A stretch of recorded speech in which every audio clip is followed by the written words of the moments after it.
So Joe Mullings, I think I stole this phrase, a talent acquisition entrepreneur. And you may have said it, but I think that defines the core of who you are as a startup. This is Startup Stories of this, so this is all entrepreneurs. You are the chair and CEO of the Mullings Group, and then there's just so many other things I think we'll dive into. You can talk about that. I don't need to give you your Hall of Fame introduction on this one, but let's just dive into that piece of it. Because when did you decide, the key moment, when did you decide to go out on your own and why? Mm-hmm. So I always knew I couldn't work for somebody else. And I was in the principal's office a lot. I had been picked up at the 8th precinct out in Nassau County on Long Island a few times by my parents. So I was always tending to be creative outside the lines of acceptance, always respectful and with an agenda. But I knew I went to university. I got an undergrad degree in engineering. I went to work at a corporate America. And very quickly, I also opened up a business. I opened up a health club on Long Island. So I would go to the health club from 5 in the morning until 8 in the morning, jump into my work clothes in the 80s, go work from 9 to 5, leave, and then go work from 6 to 10:30 at night and build up the personal training business. And did really well, sold that, made some nice money on that, and then lived on a boat for a little bit, and then went into a headhunter's office because I quit engineering. I went into a headhunter's office, and it's Sebastian Lavolsi, and he said to me, I've been talking to you for 2 hours now. Did you ever think about this business? And I said, well, what about that business? And he told me what they did. And I said, well, how much did your top sales guy make last year? And he told me. I said, I'm in. So that was December 4th, 1989. I told Sebastian, though, I said, Seb, I'm going to serve an apprenticeship underneath you for 2 years. And because you are really good at what you do, and I will learn so much more. And I'm willing to pay you, Seb, as an apprentice. And he looked at me and I'm like, yeah, I'm going to allow you to take 50% of my commission because I could go do this by myself. But I'm going to get the mindset, I'm going to pay you for me to learn from you. And then in 2 years, I'm going to leave you. And he giggled at me. And I was at the time, 27 at the time. He laughed at me. And 2 years and 4 weeks to the day, Rob, I went and started my own firm.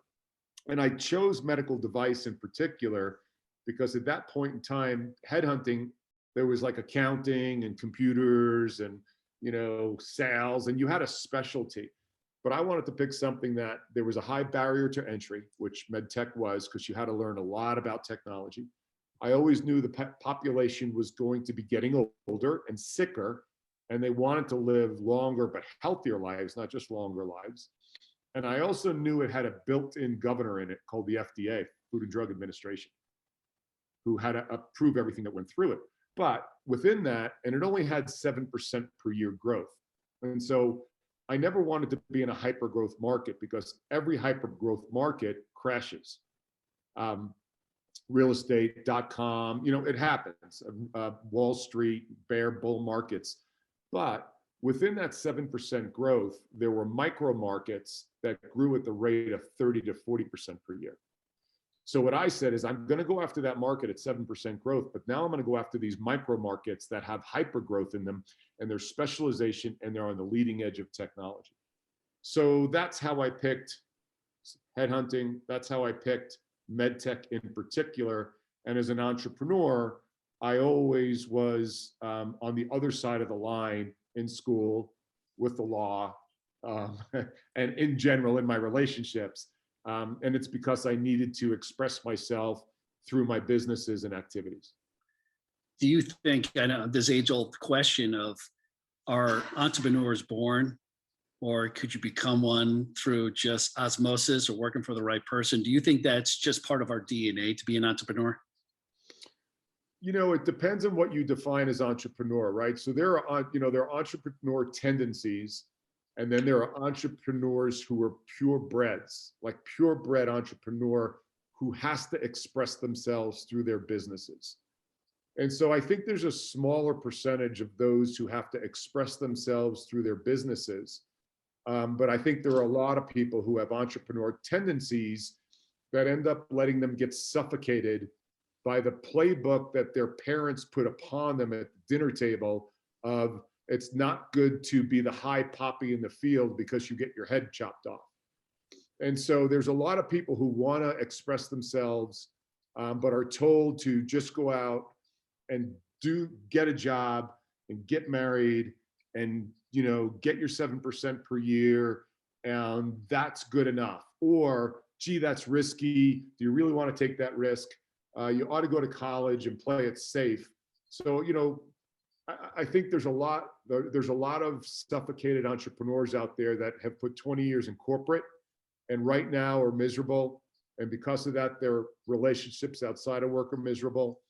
And they just need the permission and maybe the gateway or pathway to pursue something that's always been burning in their head. Maybe not a product, maybe not a service, but a way to express themselves in the business world that they've been kept suppressed for a long time. When you talk about that kind of, that maybe not a full-time thing, but obviously side hustle is a term we used to growing up. We used it as, I got a second job, but Yeah. right, it's a side hustle now. What would be those things that if you're going to give anybody advice saying, listen, you had a great post this morning too, just about feeling underappreciated, right? So I think this is kind of a variation of that. You feel underappreciated, not just in your job and your career, but within your life, right? And it affects everything. You're right about that. What would be those top 3 skills, areas to look for? So if you are going to go start a side hustle, whether it's real estate and rental properties or whatever it may be, what are those 3 areas of tips that you could give anybody who wanted to start today? Yeah. So one of the things that I think is really important is understanding the market that you want to go after. So first decide, like, do you have the mindset? Like, do you have evidence in your life that you are willing to die for something? And I don't mean to be dramatic about that, but when you own your own business and you're going to go into your own business, you really have to be willing to know that you will burn the ships and not look back. Because if you don't burn the ships, you can always look back and you will find portals or opportunities to jump out, and you'd rationalize them. You could rationalize them. You could rationalize, you know, maybe I shouldn't have been doing that. I can just hop off right here, right? And that oftentimes is the determinant between you being 100% committed to something in an entrepreneurial mindset, because it's going to get hard. It's going to get harder than you ever imagined. You can't even sit there today and imagine how brutal this is going to get. And when people say you have to love what you do, I don't believe that. I think you just have to be so insanely committed to getting something done. So look, were you a wrestler in high school? Were you an Eagle Scout? I look for the things like that. Did you go for a pilot's license at the age of 16? Like, did you do something that was way outside the ordinary sampling of ordinary human beings? Because that gives you insight as to you never gave yourself permission to quit on something. So that's one category. Second is you've got to become a student. And I do coaching on this. I said, okay, if you're going to open up a business, here's what I want you to do. I want you, for the next 6 months, every single Saturday, set aside 4 hours. And I want you to write a full-blown, 2,000-word article on the market that you're going into. And with that, I also want 10 articles picked off of the internet. And I want you to be able to argue a straw man argument, pro and con, about that article. And then what I want you to do is I want you to track the venture capital going into what it is you want to do and the private equity investments going into what you do. And then I want you to challenge yourself to find 2 adjacent markets to that market that you think you want to do something. Now, what you've just done is you've created this amazing thesis, and you have found out, are you even willing to commit 4 hours a weekend for 6 straight months in order to do this direct and indirect research? So that's number 1. Number 2, now you've just become a subject matter expert on something. And this is where you can step into developing your brand. Like, when people talk to me about brand online, is Brand is nothing more than taking something that you're a subject matter expert in and then sharing that online on, let's call it LinkedIn for now, and becoming an educator and an infotainer, and the ability to look at a subject and unwind it, maybe not even have an opinion on it, but unwind it in such a way that you get your readers looking at it going, man, I never thought about it that way, or I never looked at it that way, or I could never articulate it that way. But gosh, Rob is able to do that time and time again. And so now what that does is it allows you to go from subject matter expert in an analog world to subject matter expert in a digitally scalable world where you can reach thousands of people a day, to ultimately where you can become the voice of an industry. Now, if you do that for 6 months, 8 months, a year, now you've got your distribution channel on the business that you want to open, and you have people who already are following you, and you now have that gravitas in the marketplace to do that. So those are the things, those are the tips that if somebody wanted to open up a business and commit to it, and you couldn't do those at a minimum, then you shouldn't be in that. I'm ready in to the go, business. Joe. So what are you looking at when you look at a guy who's, or a woman who's coming out and says, I want to be the next sales rep for this medical device or pharmaceutical company? What are the things that are going to separate them from everybody else? You know, sales is a noble profession that's in incredible transition right now. So if you're going to pick sales as a function, and let's stay on that because it's relevant for a lot of the things we're talking about. The sales relationship has changed more in the last 20 months or 18 months than it had in the previous 20 years due to what this world just went through. We've realized that we can deliver services and we can deliver products and we can deliver knowledge in a way that we never had been forced to do before. So that's number one. Number two is Amazon has changed the sales pipeline as well. So, you know, if you're selling things that are a sort of a commodity, well, you know, you need to look at that. If you're not adding value in the sales process, and if we go to medtech, if you're not adding value bedside to a clinician who's got her hands inside of a patient, you're really at risk. So, you know, I give people counsel all the time. If I'm a medtech, and for some people think medtech thinks sales and medtech is a great career choice, it's probably the least likely to be successful longitudinally over the next 20 years because that dynamic is changing dramatically. So I think a career in sales is fantastic, but you just need to know that you need to be digitally superior to people. You've got to be building a personal brand because you need to do that inside the company that's your current employer, and then take that brand with you. And you will get hired on your brand in other companies because you used to get hired for your black book as a sales guy or a sales girl in other companies. So you just need to look at these behaviors, you know, of the past, and they're going to carry forward, but they're going to be a digital brand carrying forward that allows you now to have access to thousands of people online. And you therefore become a professional influencer as you sell a product or a service to a market. The go-between now, that hitch pin, the missing link, is what they're doing in the digital media space to build their voice and build their brand.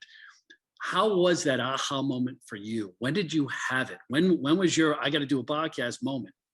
It was a very large contract I had between Google and Johnson & Johnson. And I was out in Google's headquarters, and we signed up for a very large contract. And when you did the numbers backwards in classic headhunting, there was no way to possibly contact that many PhDs in the Bay Area and take them out of Tesla and Facebook and LinkedIn and other surgical robotic companies and get them into Google. And I had signed up and committed, burned the boats. And on the flight home, I'm like, gosh, I mean, I'm good as hell and my firm is good as hell, but when you do the pure numbers, they just don't work out from a scale perspective. And I said, wait a second, Facebook, at the time, you know, what was this, 2014, 2015? It's Facebook at the time, right? And then at that point in time, I didn't even believe in LinkedIn. I'm like, I had headhunters in my office who worked for me on LinkedIn. I'm like, get off LinkedIn, get on the phone, make calls. You know, that's funny to say that. And then I said, wait a minute, I'm going to put content on LinkedIn. Now, I had at the time been contacted by LinkedIn to be in an alpha program to put video on LinkedIn. So we were the first search firm to have video on LinkedIn. And at that point, I went out and hired my nephew, who was a videographer out of Massachusetts Institute of whatever it was, video, whatever it was. And I just connected with him, and we had 2 little Sony cameras, and we started shooting video and putting it up online and telling the story about Google and J&J and a robot. And I was like, bam, I could reach tens of thousands of people with every single post. And I could never do that in 4 months' time on a telephone. Now, and you mentioned something earlier, you were a terrible writer. I'm a horrible writer. I think I'm a good communicator. Like my grammar is terrible. My punctuation is terrible. But all I want you to do is hear my voice, like when you read my stuff. It's like when I read Bourdain's Kitchen Confidential. You can't not read that book without hearing Tony's voice. And so that's when you know that you're there, right? You're like, okay, when you read my stuff, you hear my voice, you accept the horrible grammar, and there you are. So we're communicators. You're a communicator. I'm a communicator. And I'm saying that for those with dyslexia and those that are shit writers, don't let that stop you. Either find another vehicle like you did, or commit to being a communicator in your way, and people will stay on with you if you're not grammatically correct. You do it as being an introvert. I am a card-carrying introvert. I am a card-carrying introvert. It's a lot of things. It's when I played D1 soccer. Did I like doing sprints at 6 o'clock in the morning on Beaujean Field in Dayton, Ohio? No, but it was a vehicle to where I needed to go, right? So this was a vehicle to where I wanted to go. We started our docu-series, Celebrity Soda. I did it because it was a pathway for me to share the stories about the amazing med tech industry and the entrepreneurs in it. Is sometimes you got to eat that pablum to get to where you want to go.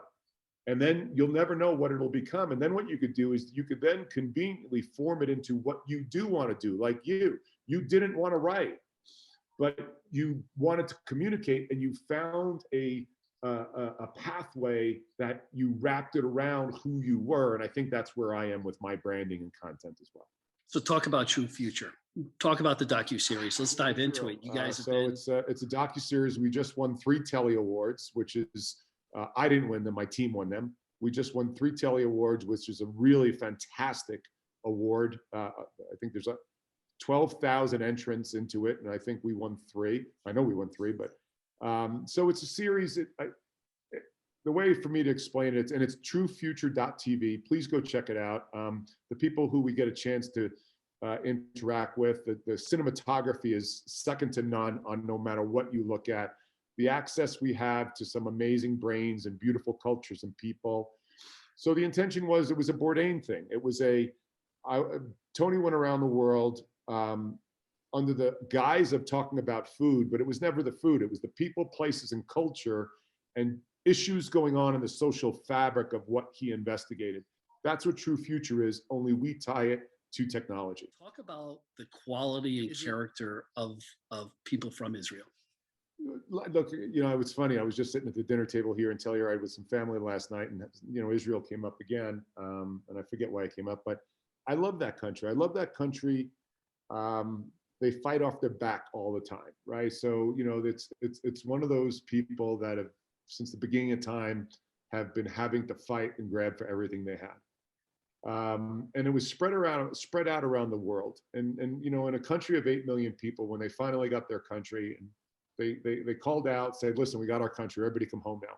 You had different cultures, but the same belief system coming back from Russia, Ireland, China, Brazil, all coming. So you had this melting pot.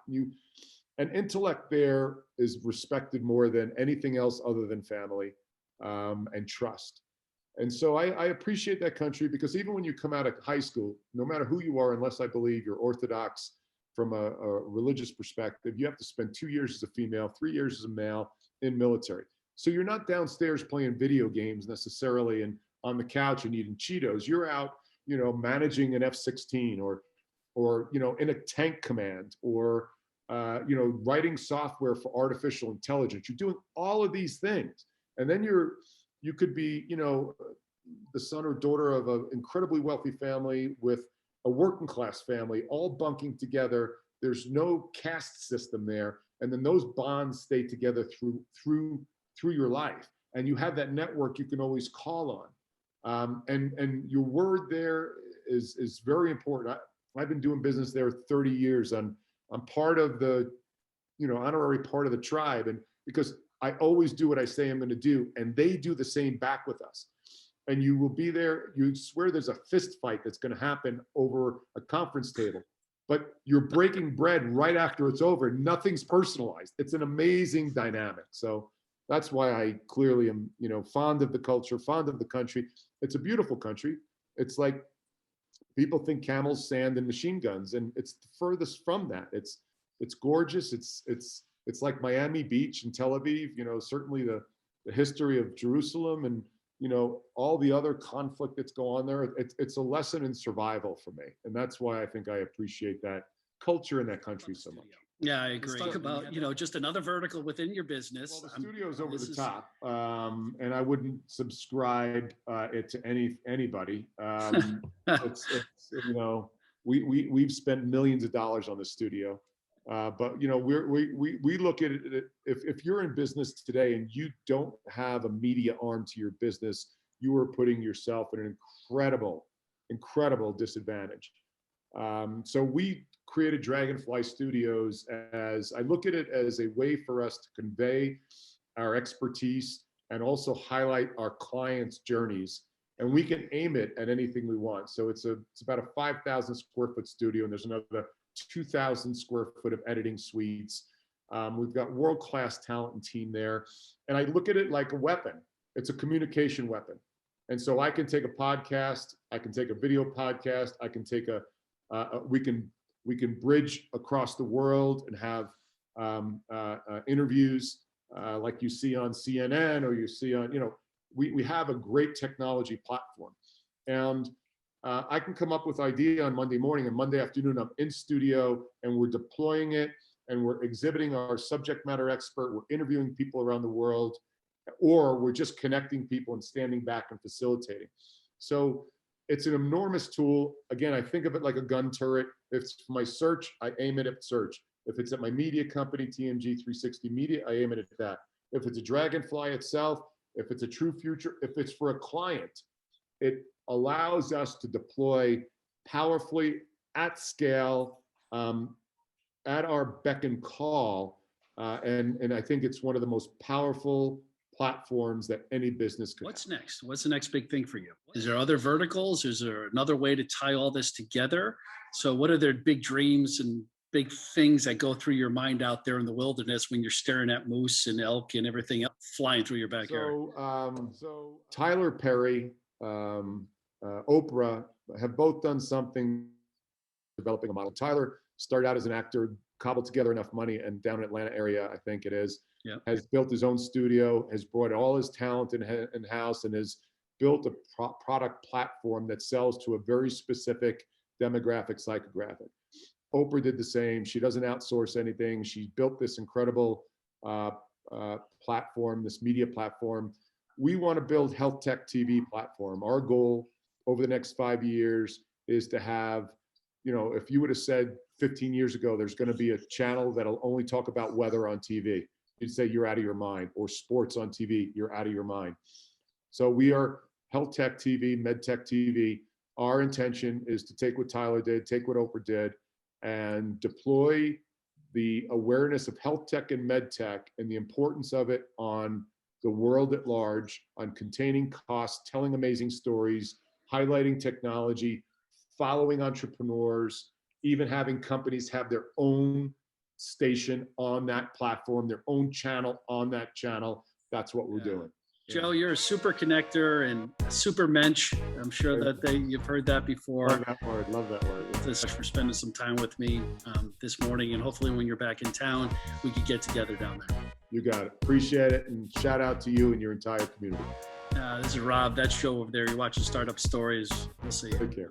May have to opt in for that, so we have consensual recording relationship, Joe. Yes. It's important.